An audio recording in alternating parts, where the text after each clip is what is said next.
I'm actually going to try out this YouTube thing. Hey guys, welcome to the channel. Today I'm going to present to you 5 little tips that helped me to actually improve at Yu-Gi-Oh! Now, Yu-Gi-Oh! Is obviously quite a complex card game, especially beginner players have trouble getting into the game in a sort of a coherent way. So this video is supposed to be an advice to maybe beginner players, but also for more experienced players. I think everyone can take something away from these mistakes. Let's hop right in. I think that in Yu-Gi-Oh!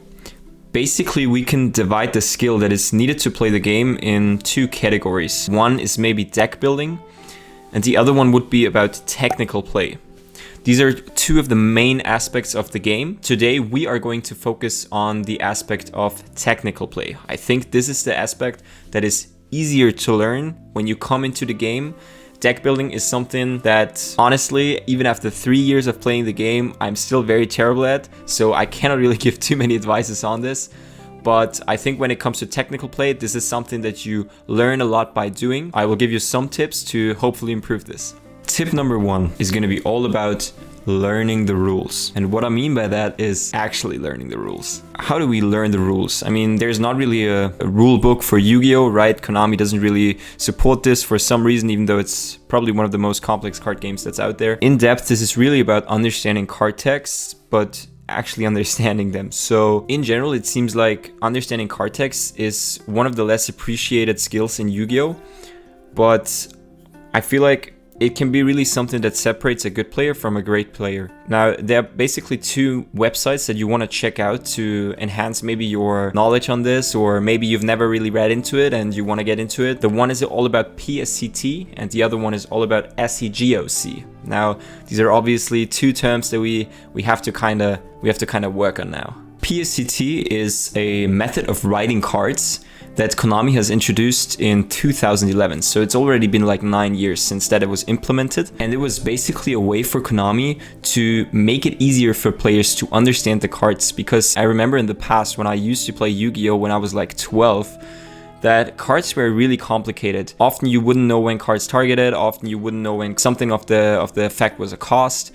So it could be very hard to understand at times, and they tried to get rid of this with the PSCT, with the problem-solving card text. Now, I don't even want to go too in-depth about what is all included in the PSCT. You can check that all out on the website, links in the description down below. But rather, I want to focus on why this is so important to understand. To give you a short example of when PSCT really comes into place is, let's say, for example, I have Prologue of the Destruction Swordsman, right? This card stands for cost. If you don't know that the semicolon stands for the cost, you might actually want to try to ash this card. This card is really broken. Low-key shout out to all the Buster Blader players. This deck is really good right now. So you might actually try to ash this card, which is not possible. You're giving away information for nothing because you didn't understand that the text was cost. This might probably be familiar to most of you, but let's try it with something maybe a bit more intermediate. So second example would be Marionetta versus Ghost Ogre. If you use the second effect of Marionetta to send itself or another Altergeist card to the graveyard to special summon back something like Multifaker, if you actually Ghost Ogre Marionetta, if it targets itself, he doesn't get, or she doesn't get back the card that he targeted in the graveyard. This is quite important to understand. Most people think that Ghost Ogre kind of sucks versus Altergeist, and frankly, they're not like fully wrong in this, but I think that Ghost Ogre still has a place in this matchup where if you hold it versus the Marionetta, it can be a game-winning moment because you essentially go equal, but the advantage that you generate from this play is really huge. Instead, people will probably Ghost Ogre the Protocol or the Spoofing, which is fine as well. But I think versus the Marionetta, it is generally really good. If you know these interactions beforehand, this also has to do with knowing the opponent's deck, of course.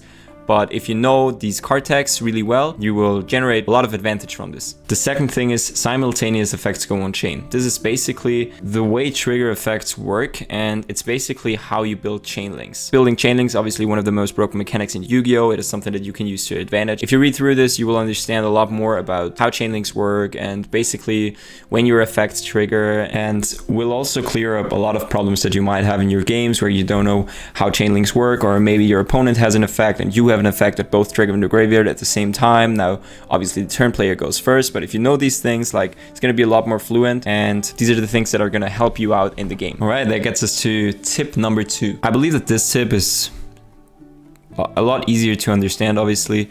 It's about learning all the decks in the format. It is about learning the interactions between your deck of choice and the opponent's decks, and to be able to make the right decisions accordingly. So I think that if you want to be good in a format, if you want to get the results in a format, you will have to learn the interactions between your deck and the opponent's deck. And learning this doesn't take as much time as you would think it did. For example, right now, learning the Infernoble deck, the Dragonlink deck, the Dinosaur deck, and the Invoke Dogmatica deck is not going to take a lot of time.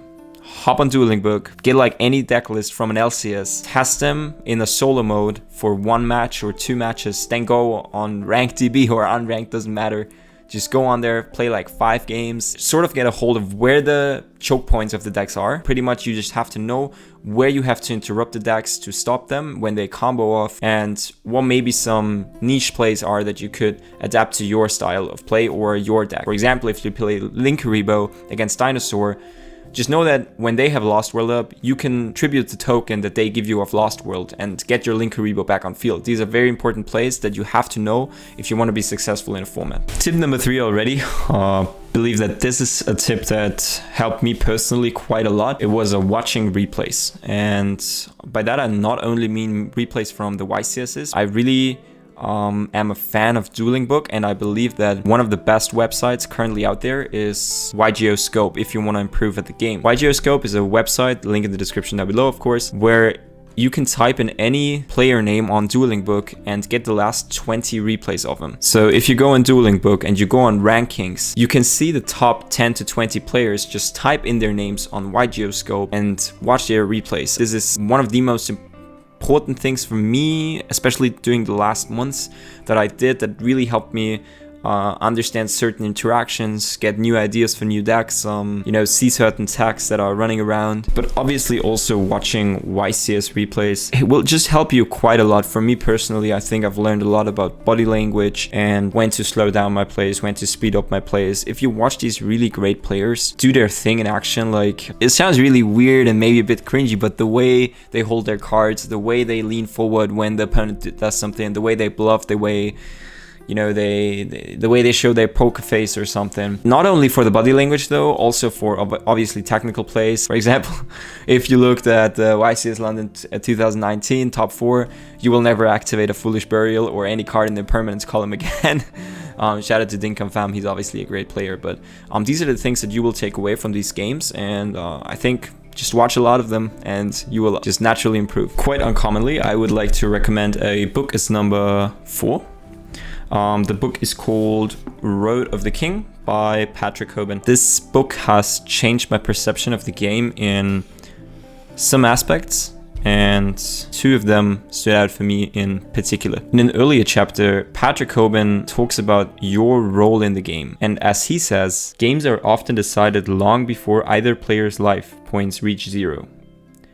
If we can understand the different ways games are decided, then we can make better decisions within a game to plan our best route to victory. Now, this couldn't be more emphasized in my opinion. If you understand whether or not you should be the aggressive player right now, or you could lean back and win the game in the long run, you will have a much easier time making game deciding plays. And while the book might share its controversies in the community because it's gotten a bit old, and maybe some of the theories and concepts Hoban worked out back then, they don't really work as much right now because back then the game was a lot slower and stuff, I actually still believe that the point still holds up. While maybe in 2014 it was easier to make a distinction between the control player and the beatdown player, or maybe the different situations, just because the game was a lot slower back then, I still very much believe that even in nowadays Yu-Gi-Oh, you have many situations in which you have to decide whether or not to play a card right now or to keep it in your hand until the next turn. And in these situations you will have to understand, am I the aggressive player? Do I have to put pressure on my opponent right now? Or can I actually lean back and win next game? Will he have enough to OTK me? What are the odds? And stuff like this. And this definition of control player and beatdown player definitely changed quite a lot in the way I view the game. And whenever I play now, I try to actively remind myself I have to ask myself this question: am I the control player or am I the beatdown player? What's my role in the game as of right now? Now, having said that, I definitely don't always succeed at that, but I still feel like it has helped me a lot to improve my game, and it definitely has made a difference in some games. Now, the second point in my opinion that he brings up in this book is that later on he talks about probabilities and deck building, and he even gives the math behind it. He goes on to explain his theory of Upstart Goblin, why he runs 3 of it in every deck. Obviously, the theory is to thin out your deck to see the cards that you want to see more often, by the cost of 1,000 life points for your opponent. Not really too much, we all know that. And whatever you think of his ideas or his concepts, I believe that just reading through his ideas and, you know, just the thoughts of a YCS winner, one of maybe arguably one of the best players that has ever played the game, has definitely helped me quite a lot. I can just recommend this book. There's not really a lot of well thought out literature to a children's card game that was produced by a Japanese company. So yeah, if you want to check it out, definitely do it. It's also a great read on a train or something. Maybe you have a bit of free time. It's really chill. Coming to the last tip, this is maybe kind of an odd one, especially for the title of this, but I think that think more, think less really kind of fits it. Now, decision making is a very broad term. It's very general, but it is basically what the game is all about, right? It's a skill that we have to develop the most. It is a skill that is probably accomplished by, you know, just combining all the previous tips that I've given together and adding, you know, some other tips that I haven't mentioned here. It is basically being able to tell when I play what cards in which order. This naturally comes by just playing a lot of games and just getting used to the format and the different cards that are around. But developing an awareness for the potential responses my opponent might hold for my play is, I think, the most crucial thing I've taken away when playing in the last year. I think that something we can focus on is rationally expecting some responses from our opponent while still doing enough to where we can win the game. We never really want to overcommit to our board, but we would rather just hold back as many cards as possible while just doing barely enough to win the game. And keep in mind that this is by far the most difficult thing to accomplish, because you need to know all the cards in the format to accurately predict what your opponent can hold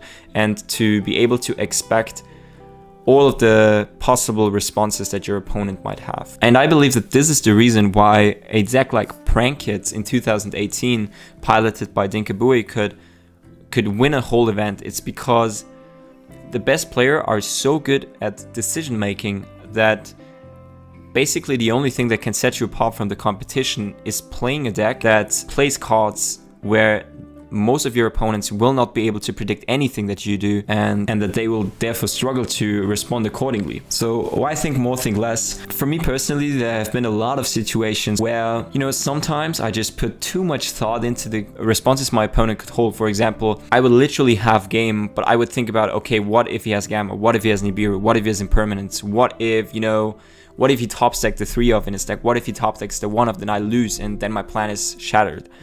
And I tend to overthink these things and lose games because of that. On the other hand, I see many players think too less. Like they would maybe partly because they don't know the cards in the format, you know, but they would just blandly just play into every possible response their opponent might have and just give away free wins. So for me, this is about thinking more when it's needed and thinking less when it's needed, and being able to make the distinction and being able to tell when to activate what cards in which order is probably the most difficult thing to accomplish in Yu-Gi-Oh!, the most difficult skill to accomplish. But I hope that these tips were able to help you, at least in some aspect. Maybe it was even a good reminder for myself to keep working on these things. And thank you all for watching. Hope you loved it, and see you guys.